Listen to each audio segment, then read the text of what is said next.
Boletim Coppola.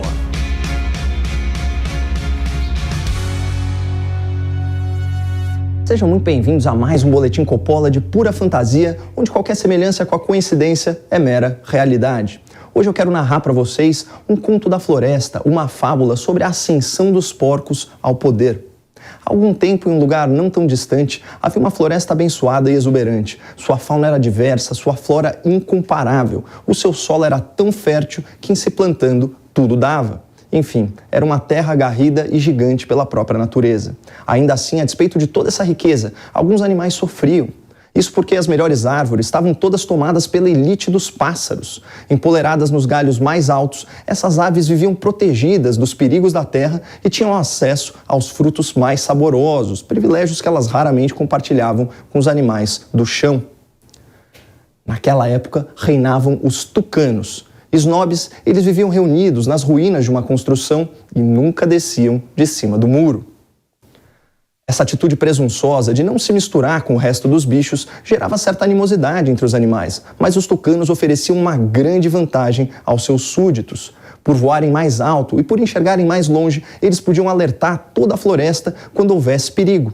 A ameaça mais comum eram as hordas de suínos brutos e mal cheirosos que saqueavam tudo por onde passavam, deixando um rastro de destruição. "Cuidado com o javaporco! Cuidado com o javaporco!" piavam os tucanos lá do alto, espalhando terror entre os animais que se escondiam nas tocas, nos troncos, na copa das árvores e onde mais pudessem até que cessasse o vandalismo. Os ataques eram rotineiros e seguiam esse roteiro. Os tucanos avisavam, a bicharada se escondia, os porcos pilhavam e depois tudo voltava ao normal. Até que um dia algo diferente aconteceu. Ao invés de devastar o terreno, o chefe javaporco pôs-se a discursar, provando que a palavra é mais poderosa que a violência.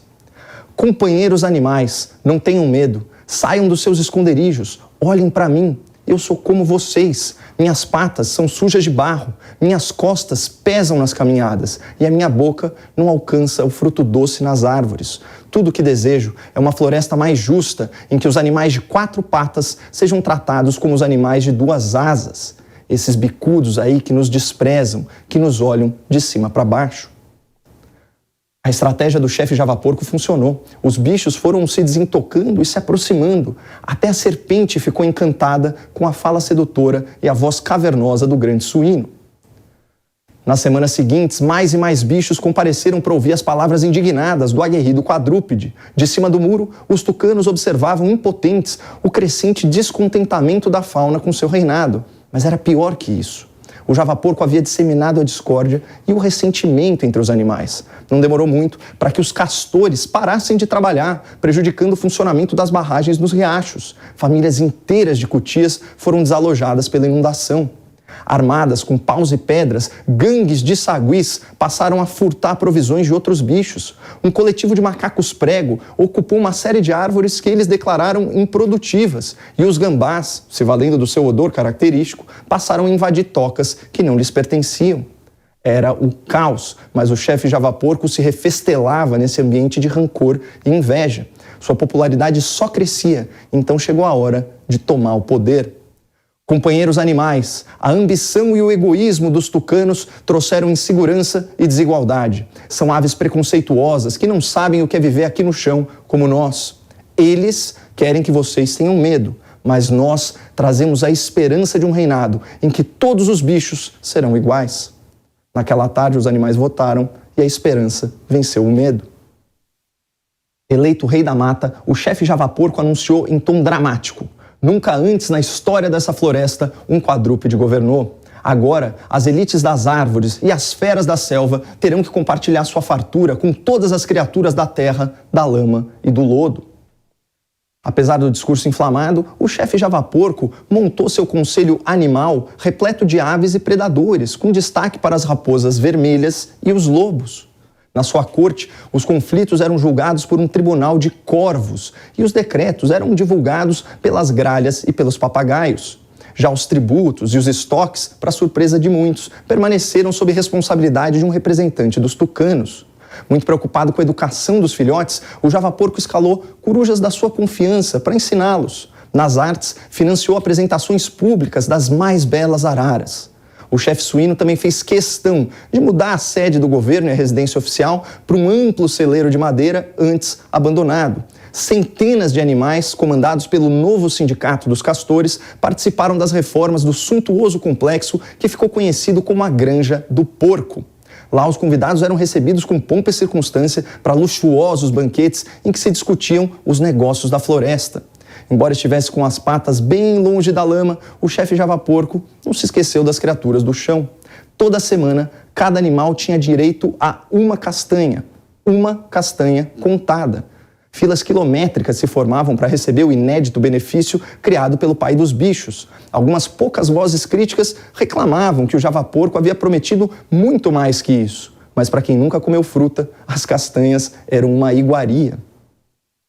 10 anos se passaram e o velho suíno percebeu orgulhoso que toda a sua família porca e todos os seus amigos haviam enriquecido durante seu reinado. Aliviado e satisfeito, decidiu aposentar-se, mas fez questão de manter lobos e raposas no conselho do reino. Para sucedê-lo, o Javaporco queria um animal que andasse de 4, como ele, mas vaidoso que era, fazia questão que o novo governante não o ofuscasse e nem o superasse. Encontrou finalmente a candidata perfeita. Essa é a companheira Anta, anunciou o suíno, guinchando de emoção. Confiem nela como vocês confiaram em mim. Foi assim que o Javaporco conseguiu mais uma proeza, elegeu uma autêntica Anta para cuidar de toda a floresta. Infelizmente, a vaidade do velho suíno cobrou seu preço. Em alguns meses, a anta já meteu as patas pelos cascos, toda atrapalhada nas suas ações e toda confusa nas suas ideias. Seus discursos incompreensíveis viraram motivo de chacota entre os bichos e sua incompetência trouxe mais fome e carestia para a floresta. Diante desse cenário, uma força-tarefa de patos e gansos foi designada para investigar os porcos, raposas e lobos. Presidindo esse inquérito estava um marreco muito austero e sisudo, que revelou à floresta o maior esquema de corrupção da história do reino animal. Os bichos passavam necessidade porque as provisões de inverno haviam sido saqueadas por membros do conselho. Enquanto os animais do chão recebiam apenas uma castanha por semana, a elite do reinado se fartava diariamente com frutos saborosos e raízes suculentas colhidas ilegalmente nas reservas intocadas da selva.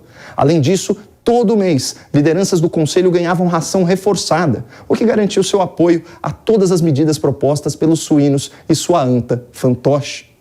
Apesar dos esforços para desmentir o marreco, a verdade sobre o escândalo se espalhou pela selva e, diante da comprovação dos crimes, a Assembleia dos Animais, por aclamação, decidiu afastar a anta e enjaular o Javaporco. Provisoriamente, um velho morcego assumiu o reinado. Afinal de contas, ele era o único mamífero que voava, ou seja, ele reunia em si características tanto dos tucanos quanto dos porcos. Ocorre que a crise, que já era seríssima, foi agravada por uma longa seca, uma praga mortal e um grande incêndio. Eram as maiores tragédias que a floresta já havia enfrentado e os animais em sofrimento clamavam por uma solução milagrosa ou, quem sabe, um salvador da selva. Confinado confortavelmente em uma cocheira lá nos fundos do estábulo, o Javaporco, o antigo pai dos bichos, enxergou uma oportunidade e voltou a conspirar com velhos aliados. Aos papagaios, pediu que divulgassem seus discursos culpando o novo reinado pelos infortúnios. Às corujas, pediu que ensinassem aos filhotes como seu governo havia sido justo e próspero. Aos corvos, pediu que fosse absolvido. Afinal, fora o Javaporco que indicara os pássaros de penas pretas como juízes supremos da floresta. Com sua habitual astúcia, o corvo decano respondeu ao pedido do suíno. Não podemos absolvê-lo. Há provas contundentes contra a vossa porquice. Contudo, é possível fazer algo de efeito similar. O Tribunal dos Corvos reuniu as gralhas, as maritacas, as arapongas e todas as aves de piado insuportável por um anúncio importantíssimo. Estamos aqui reunidos para reparar uma grave injustiça cometida contra um formidável suíno que tanto contribuiu para a nossa floresta. O corvo seguiu com a leitura do seu parecer.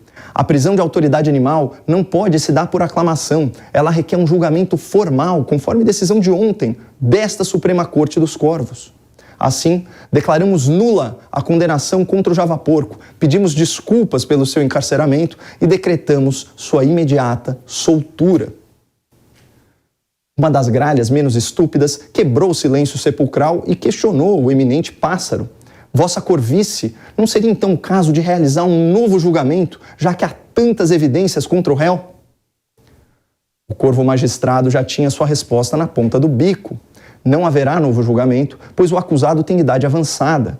Nosso velho javaporco já sofreu demais com esse processo e a floresta perdeu seu direito de puni-lo por algo que aconteceu há tanto tempo. As aves quase se depenaram ao baterem em revoada para espalhar aos berros a notícia.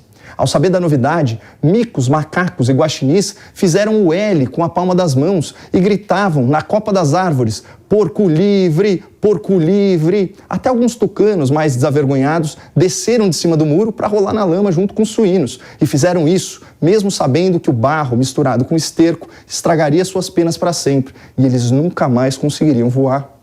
Aproveitando esse momento de histeria coletiva, o chefe javaporco convocou uma grande reunião dos bichos para comunicar suas intenções de, mais uma vez, tomar o poder. Mas tão logo ele iniciou o discurso, alegando a própria inocência, uma garça enfurecida irrompeu na clareira a passos largos, assustando a todos.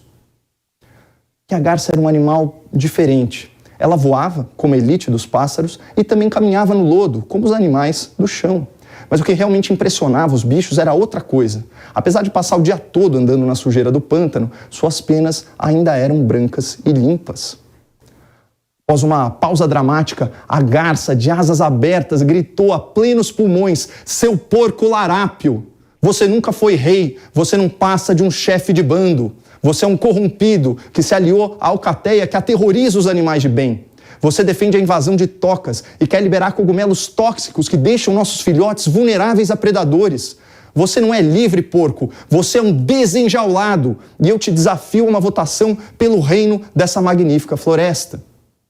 As palavras da garça acirraram os ânimos e dividiram os bichos. Sob pretexto de manter a ordem pública, a Corte dos Corvos determinou que a votação fosse realizada só uma semana depois e também proibiu que a garça se referisse ao javaporco como larápio, corrompido, desenjaulado, chefe de bando e aliado de alcateia. Silenciada, a garça foi difamada pelas gralhas e papagaios que espalhavam e repetiam mentiras a seu respeito. E na véspera do seu confronto com o javaporco, a esbelta ave sofreu um atentado contra a sua vida e foi envenenada por uma picada de serpente encantada. A garça sobreviveu, mas perdeu a disputa. Na contagem, realizada cuidadosamente pelo Tribunal dos Corvos, o javaporco venceu por um único voto. Moral da história: animais de bem e defensores da floresta jamais devem subestimar a força das criaturas da lama.